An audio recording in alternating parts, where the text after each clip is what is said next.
주가가 저평가 영역에 들었었죠. 금융으로 부를 늘릴 수 있는 시기가 오고 있다는 것입니다.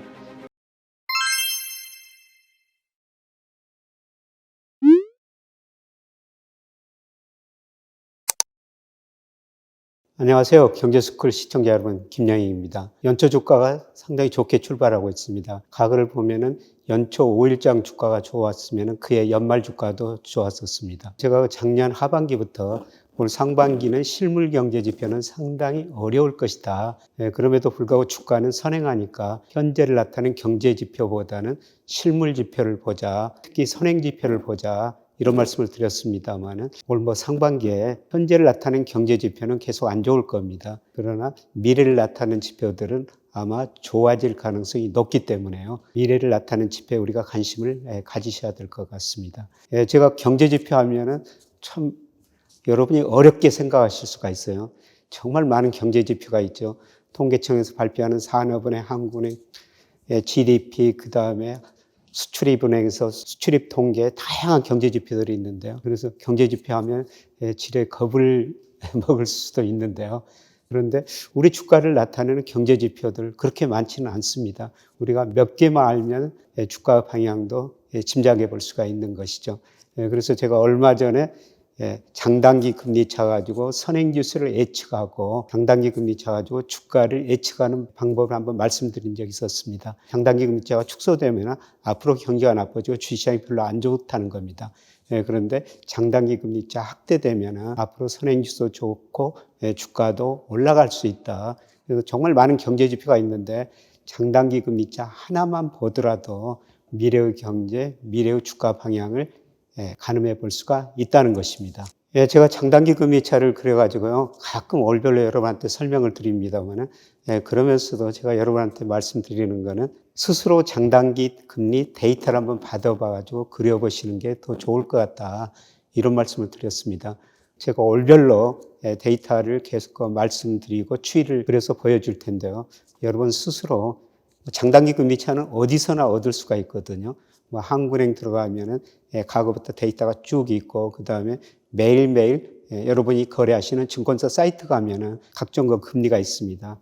거기서 매일매일 받으셔가지고 주별, 일별 데이터까지 한번 분석해 보면서 미래를 한번 전망해 보시기 바랍니다. 올 1월 아직 얼마 지나지 않습니다만 장단기 금리차가 확대되는 경향이 나타나고 있습니다. 시간이 지날수록 앞으로 경기도 좋아지고 주가도 오를 수 있다. 이렇게 좀 볼 수가 있는 것이죠. 제가 몇 달 전부터 여러분한테 채권 좀 사시라 이런 말씀을 드린 적이 있었습니다. 그거는 역시 경기 국면에서 판단한 것이죠.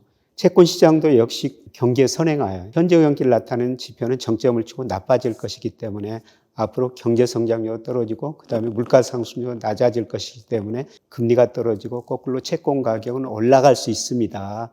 그래서 그 채권 투자를 하시라고 말씀을 드렸는데요. 사실 그 이후로 채권 수익률이 많이 떨어졌죠. 대표적으로 10년 국제 수익률이 한때가 4.5%, 6% 이 정도까지 올라갔죠. 그런데 최근에 3.5%까지 떨어졌지 않습니까? 이렇게 금리가 떨어지다 보니까 채권 가격은 많이 올랐어요. 한 두세 달 사이에 10년 국채를 사셨다면 물론 그 정점에서 채권 수익률 정점에서 사실 수는 없겠습니다만 거의 10% 수익을 낸 거죠. 채권 수익률이 떨어지고 나면 주가가 오르기 시작합니다. 그때 만약에 채권을 가진 금융자산의 100%를 사셨다면 저는 한 60% 정도는 지금 채권을 파시고 주가가 싸졌으니까 주식을 사셔도 될 것 같다. 이런 말씀을 드리고 싶습니다. 이런 것들이 경기 국면에 따라 가지고 우리가 자산 배분을 해볼 수가 있는데요. 그 경기 국면이라는 게 아주 복잡한 게 아니라 우리가 선행지수 순환 변동치 이거 하나만 알아도 혹은 장단기 금리차 하나만 알아도 우리가 미래를 전망해 볼 수가 있다는 것입니다. 여러분한테 이런 도움을 드리기 위해서요. 제가 그동안 강의한 거를 요약해 가지고 교재를 만들었습니다. 제가 유튜브 방송에서 다양한 경제 지표를 설명드리고요. 경제 국면에 따라 가지고 자산 배분도 말씀을 드렸습니다. 그런데 이런 거를 더 요약해 가지고 경제의 정석 이런 소책자를 만들었습니다. 여기에 보시면은 경제변수 예측법과 자산 배분을 얼마나 더 합리적으로 할 수 있는가 이런 걸 설명해 놨습니다. 제 강의 자료랑 분석 데이터를 어디서 보느냐 이런 요청을 많이 주셔서 같이 보시리라고 교재처럼 만들었는데요. 한번 보시고 공부하시면서 미래를 대비하시는 게 좋을 것 같습니다. 돈의 정의가 여러 가지가 있죠. 근데 저는 살아오면서 돈이란 이렇게 정의하고 있습니다. 하고 싶은 일을 하고 싶을 때 하게 만드는 게 돈이다. 이런 돈을 정의를 내리고 있는데요. 그러면 그 돈을 어디서 벌 수가 있느냐? 금융시장이라는 거죠. 작년에 그 주시장이 정말 어려웠었습니다. 그러나 제가 우리나라 명목 GDP, 그 다음에 유동성, 일평균 수출 이런 거 고려하면은 주가가 저평가 영역에 들었었죠. 금융으로 부를 늘릴 수 있는 시기가 오고 있다는 것입니다. 그런데 많이는 못 드리고요. 우선은 그 100분 정도한테 이거를 설 선물, 설 이전에 드릴 계획입니다.